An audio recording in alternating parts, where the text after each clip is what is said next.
Assalamualaikum warahmatullahi wabarakatuh dan selamat sejahtera. Hari ini saya ingin menerangkan tentang tajuk Relay Ratings and Configuration. Okey. Bagi bahagian coil di sini, nilai voltan dan jenis kuasa sama ada AC atau DC yang diperlukan oleh bahagian gegelung ataupun coil untuk beroperasi ada pelbagai.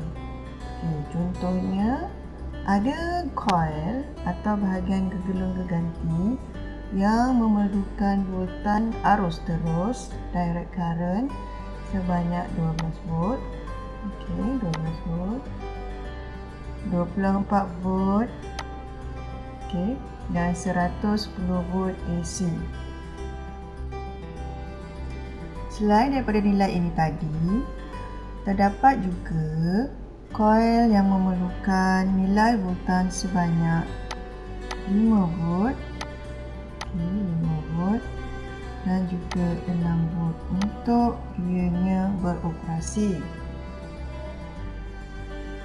Yang kedua, relay allow one circuit to switch a second circuit, which can be completely separate from the first. Daripada figure 3.5a, ini bahagian yang di sebelah kiri adalah circuit yang pertama dan yang sebelah kanan adalah circuit yang kedua. Di sini, for example, a low voltage battery iaitu 5 volt, can use a relay. So, inilah relay kita to switch a 480 volt AC main circuit. So, dari sini adalah bekalan sebanyak 480 volt AC. AC bermaksud alternating current ataupun arus ulang alik. Yang ketiga, there is no electrical connection inside the relay. Tiada sambungan secara elektrikal di dalam geganti. Di antara kedua-dua litar ini tadilah litar yang pertama di sini dan litar yang kedua di sini. Sambungan ataupun link ini tadi adalah secara magnetik dan juga mechanical. Magnetik iaitu magnet yang terhasil menyebabkan kontak ataupun sesentuh pada bahagian common relay akan tertarik daripada keadaan normally close kepada normally open. Kemudian yang keempat, the coil does not have to work on the same voltage as the voltage being sent over the high power contacts. Tidak semestinya voltan pada bahagian yang pertama ni tadi sama dengan nilai voltan pada bahagian yang kedua. Dan kemudian tiada keperluan, secara praktikalnya kita tiada keperluan untuk mengawal voltan yang kecil daripada sumber voltan yang besar. Itu adalah keadaan yang tidak praktikal untuk penggunaan relay. Kita lihat yang seterusnya.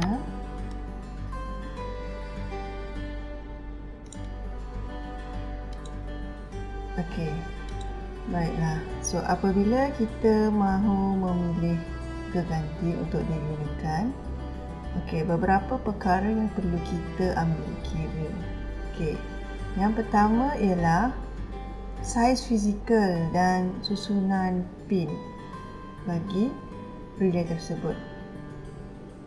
Sekiranya kita memilih geganti untuk papan PCB yang sedia ada, kita perlu memastikan ukuran ataupun dimension body, okey, dimensi untuk fizikal relay dan juga susunan pin adalah sesuai. Okey, bagaimana kita nak tahu susunan yang sesuai? Okey, sama ada yang pertama kita cari di kedai, atau yang kedua sekiranya ingin menempah secara online, okey, kita perlu dapatkan maklumat tersebut daripada katalog pembekal. Okey. Kemudian yang kedua ialah voltan coil. Okey, voltan pada bahagian gergelung.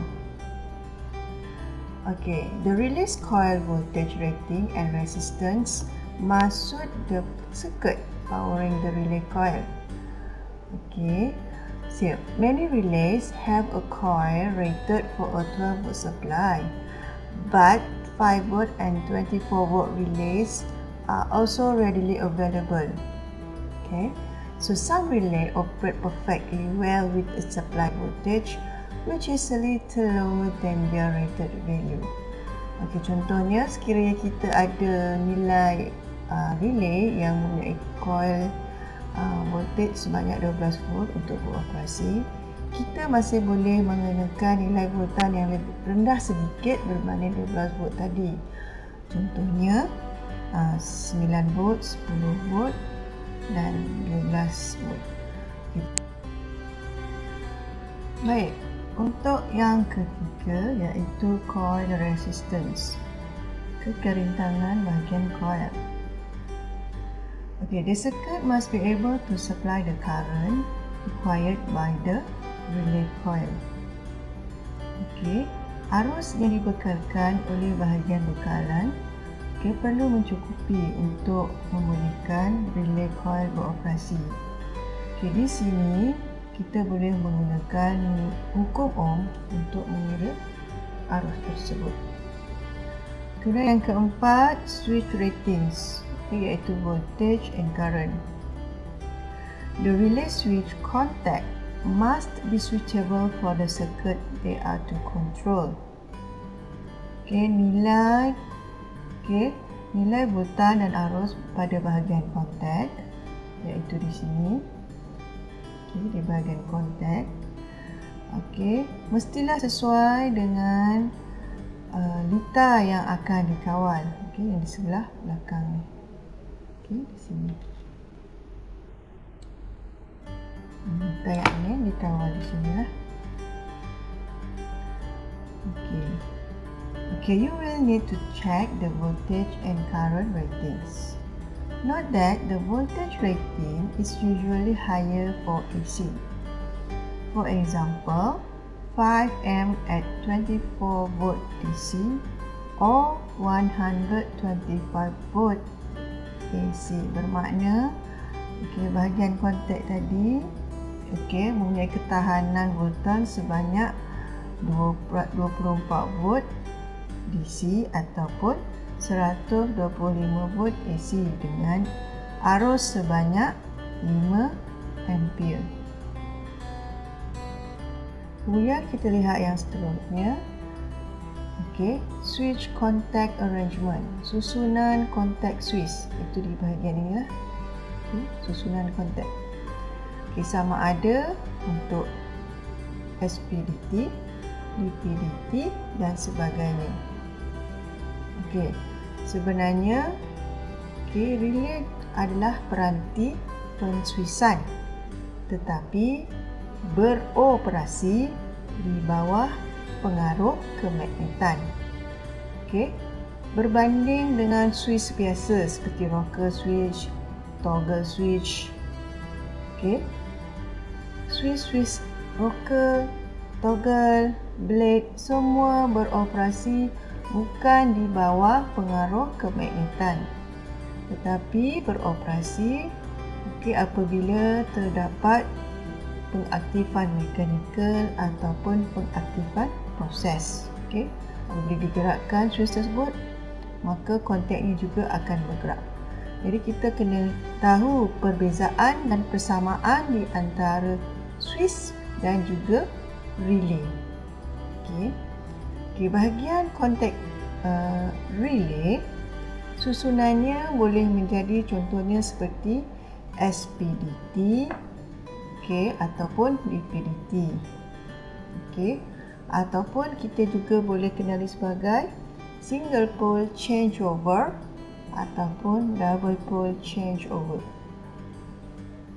So, untuk litar yang kita ada di sini, di sebelah kanan ini, okey, kontak yang ditunjukkan adalah bersusunan jenis single poles, double throw. Okey, satu pole, satu kontak dan juga dua kutub. Okey, kita lihat kepada relay specification referring to NEMA. Okey, NEMA adalah bermaksud National Electrical Manufacturer Association.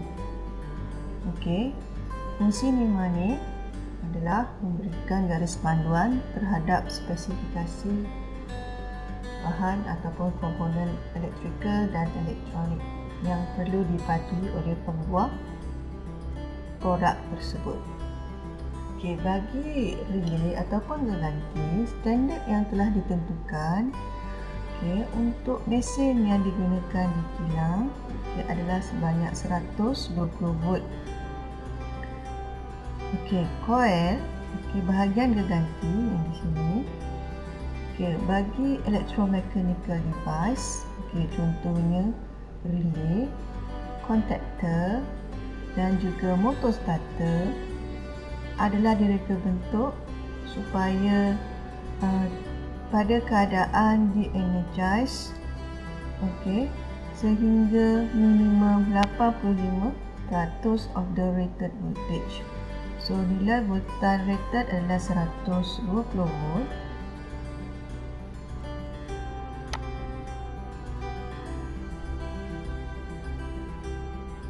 Ini adalah 120 volt.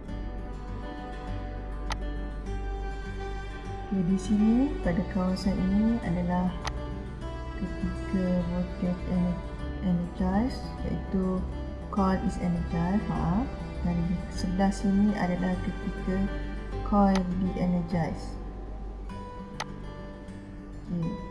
So, nilai minimum atau maksimum mestilah 85% daripada 120 volt bagi contoh yang ini.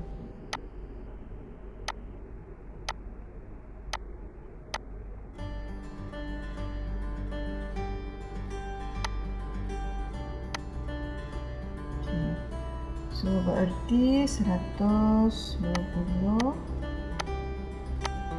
kali 80 kali 85/100 bersamaan berapa?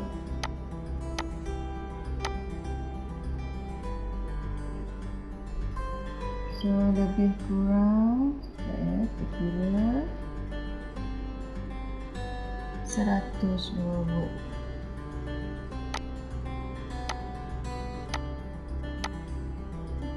Jadi ketika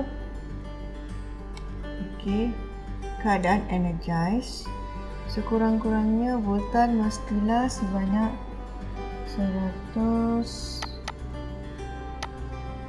volt. Barulah relay kita akan energize atau ditenagakan. Dan coil akan nyah tenaga ataupun kehilangan medan magnet apabila ianya kurang daripada 120 volt. Jadi, relay ini hanya akan beroperasi sekitar kawasan ini sahaja, antara 120 volt di sini dan juga maksimum 120 volt. Di bawah nilai 120, coil tidak akan energize, tidak akan beroperasi kerana tidak cukup kemagnetan. Okey. Sekarang kita lihat kepada aplikasi untuk sebuah relay. Kebiasaannya relay digunakan untuk mengawal power valve dalam banyak mesin kawalan seperti mesin boring, drilling, mining dan operasi grinding. Selain itu, relay juga kita boleh gunakan sebagai automatic control, change action daripada normally open kepada normally close dan sebaliknya. Controlling numbers of component di sini, selain daripada satu main tool di sini, kita sebenarnya boleh pelbagaikan lagi litar tersebut. So, amplify the current ratings, voltage change, power amplification dan juga memory function. Okey, kita tengok kepada litar kawalan relay. Okey, litar kawalan berganti.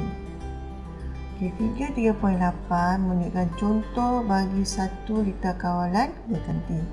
Jadi, simbol berganti ataupun relay ditunjukkan seperti gambar rajah. Yang atas ni adalah bahagian kontak dan yang di bawah ni adalah bahagian coil. Jadi, bahagian pengawal adalah di sinilah. Kita ada switch yang diletakkan dalam satu control panel. Switch ni fungsinya adalah untuk membuka dan juga menutup litar, on dan off litar untuk relay. Okey.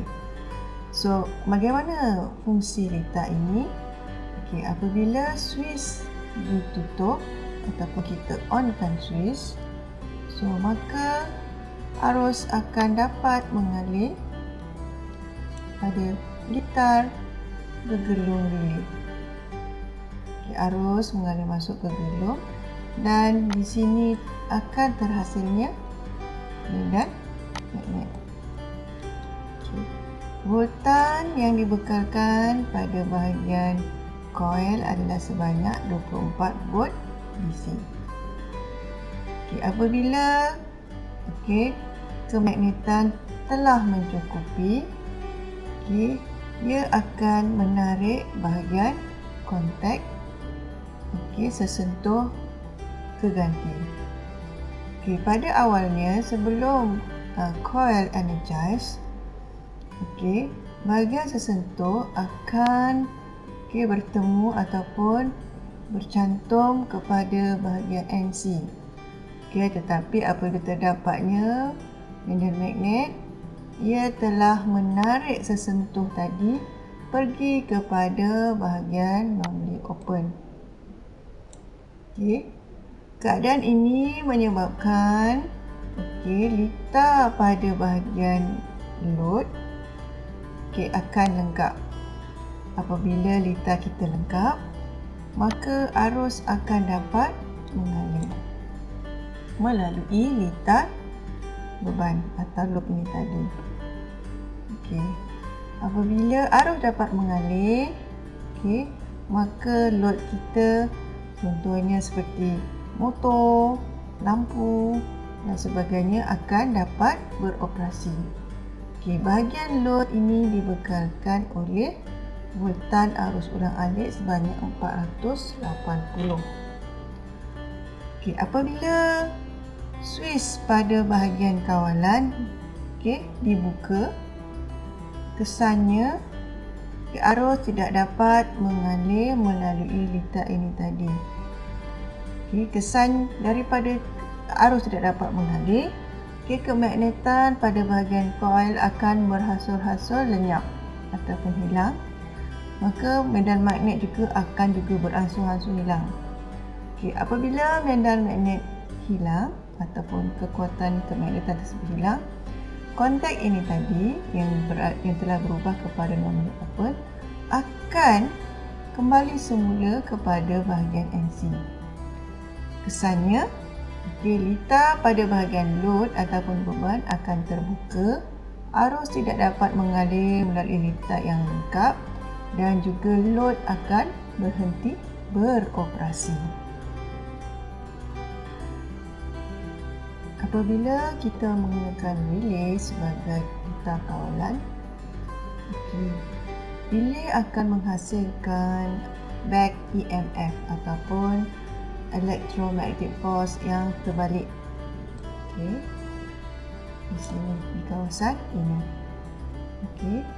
Kesannya terhadap litar, terutamanya sekiranya kita juga menggunakan litar microcontroller ataupun micropengawal, ia ada kemungkinan akan merosakkan atau menjejaskan litar tersebut atau litar microcontroller tadi. Terdapat 4 jenis litar pelindung ataupun senar bersirkuit yang boleh digunakan bagi mengawal back EMF tadi. Yang pertama kita ada diode circuit yang menggunakan sebiji diode dan dipasang seperti ini. So ini adalah bahagian coil, dan coil relay. Untuk yang pertama kita gunakan diode untuk suppress. Di sini anak panah yang putus-putus ni menunjukkan arus apabila driver kita dimatikan. Arus yang berlaku. Ini pula adalah normal current apabila driver kita on ataupun supply kita berikan pada coil. Jenis yang kedua adalah RC circuit, litar resistor and capacitor. Resistor and capacitor circuit. Kemudian jenis yang ketiga adalah Zener diode Zener. Dan yang keempat adalah metal oxide barrister circuit. So untuk Zener dan MOV kita boleh gunakan untuk litar supply AC atau DC.